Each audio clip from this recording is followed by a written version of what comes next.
First of all, as I was introduced this morning, I'm the Executive Director of INHOPE. INHOPE is a global umbrella organization of Internet hotlines around the globe. We currently have 51 members in 45 countries.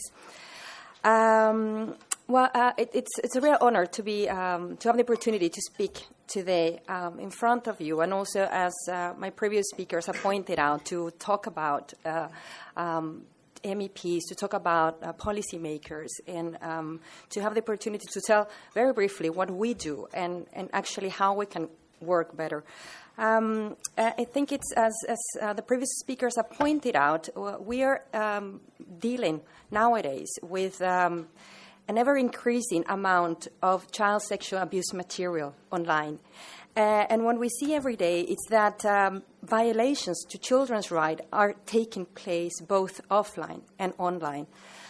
What we try to do as a network is to provide a public service so that citizens, digital citizens, can actually report any kind of suspected illegal material to our member hotlines in any of the countries where we are present.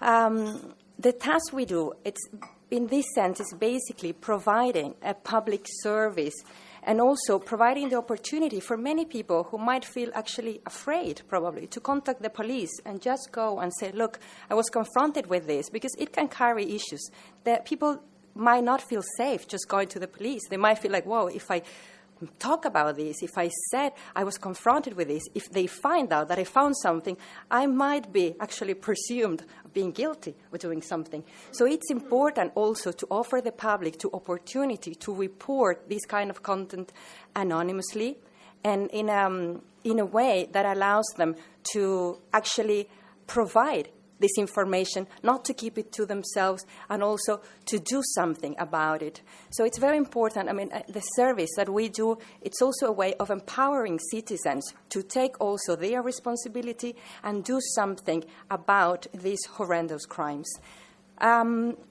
I would say, like in a nutshell, what our hotlines do, I think we serve many different functions, but if I had to point out the three most important ones, I would say we offer a public service.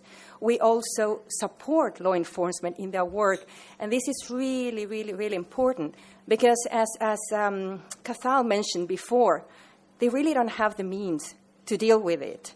And what we can do when we work together is to have hotlines which are allowed by their legal systems actually to view this kind of content and to act as a filter so that they only send information, they only send links to the police where confirmed illegal content, that is to say, real child abuse images have been found, and that's what they send to the police. So the police can actually concentrate their efforts much better on investigating the cases, on identifying victims, and ultimately in rescuing them. So it's very important to have good mechanisms in place in every country. If every country has a hotline that works properly, that it's protected under the legal framework, which is what the directive says, actually. It promotes this. But if these hotlines are effective and are able to do a good job, they can also support the work of law enforcement. Ultimately, we work very closely with the industry, and we are also an important partner for the ICT sector in order to help them deliver their corporate social responsibility. If their systems are being misused in any ways, our hotlines would also let them know, would be very quickly in contacting them, telling them, look, your services are being misused, do something about it. So we also support, and we work very hard to achieve very fast and much faster everyday notice and takedown procedures. So I would like to, one of the questions that was raised today, what are the challenges? Because this is what we do, this is what we try to do. But I'm talking about 45 different countries all over the globe, not just Europe. But if we only concentrate in Europe, we still see like big differences in terms of in the way in which our hotline members operate.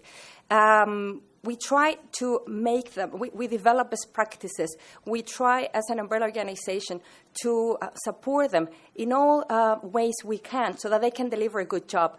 But not all of them have the same support nationally. Not all of them have the same support from the industry.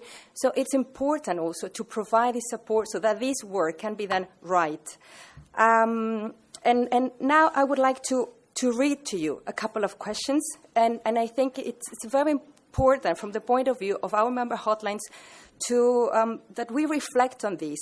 And certainly the focus is going to be on the financial uncertainty these days for many of these hotlines operating in Europe. So my first important question, I think, despite the volume and complexity of reports increasing each year, EU funding has been seriously cut. With decreasing funding levels, many national hotlines in the EU face financial difficulty and might not be able to meet operational costs. We also have different hotlines. They have different levels of sophistication in the tools and the technologies they can use. But some of them also have very limited and financial resources. So how can we expect that they can keep up and deal with this daily increasing amount of sexual abuse material online? So another question, and it's a very important question, is that will the European Commission ensure adequate and continuous funding for hotlines to operate and to be efficient, actually?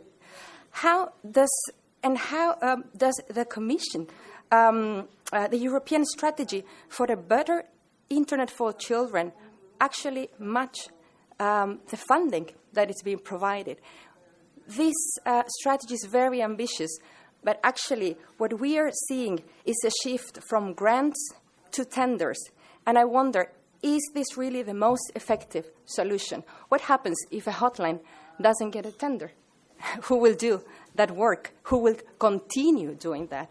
And how we will make sure that the expertise gained is kept, maintained, improved.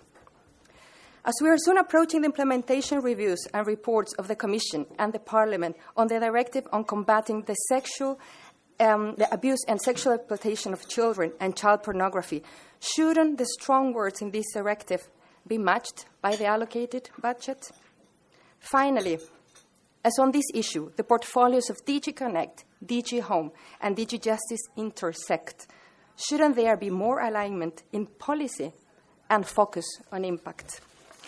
Last, and just to finish, I would like to say, when it comes to effectively protecting children online and doing what is right, we at INHOPE think we are better, we are faster, and we are stronger together.